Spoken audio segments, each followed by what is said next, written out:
Udah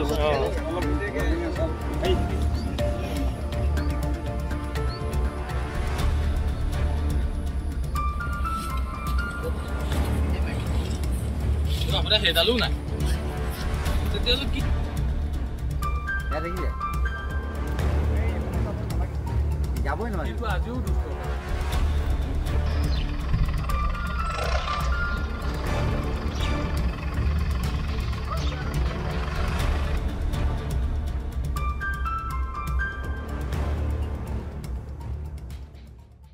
কষ্টৰ মূলত হাতীটো উদ্ধাৰ কৰিবলৈ সক্ষম হ'ল কি ক'ব?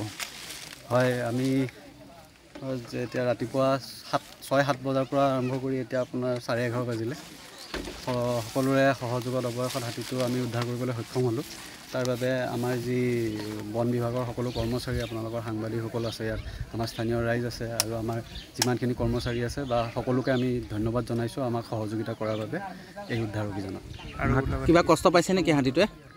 আমি হাতীটো বৰ্তমানটো ইয়াৰ পৰা যি উঠি গৈছে আমাৰ ভেটেনেৰী অফিচাৰ ইয়াতে উপস্থিত আছিলে আৰু তেওঁ যি আমাৰ ডাইৰেক্ট অবজাৰভেশ্যন বা পৰ্যবেক্ষণ তেওঁৰ মতে হাতীটো বিশেষ একো অসুবিধাৰ সন্মুখীন হোৱা নাই যিহেতু সি বহুত সময় ধৰি ইয়াত আবদ্ধ হৈ আছিলে গতিকে অকণমান জঠৰ দেখা গৈছে তাৰ বাহিৰে বেলেগ একো মানে অসুবিধা দেখা পোৱা বয়স কিমান হ'ব বয়স হাতীটো আমাৰ ভেটেনেৰী অফিচাৰে ক'ব পাৰিব কিন্তু হাতীটো আমি মাইকী হাতী বুলি জানো। জেচিবি চালকজনে যথেষ্ট কষ্ট কৰিছে। হয় জেচিবি চালকজনে যথেষ্ট কষ্ট কৰিছে আৰু আমাৰ জেচিবিখনো আনি আমাৰ জেচিবিৰ অনাৰ কলিয়াবৰৰে মানে সমাজ সংগঠক কৃষ্ণ মুকুন্দ তেখেতলৈও ধন্যবাদ দিছোঁ। তেখেতে সময়মতে জেচিবিখন আমি কোৱাৰ লগে লগে দিলে।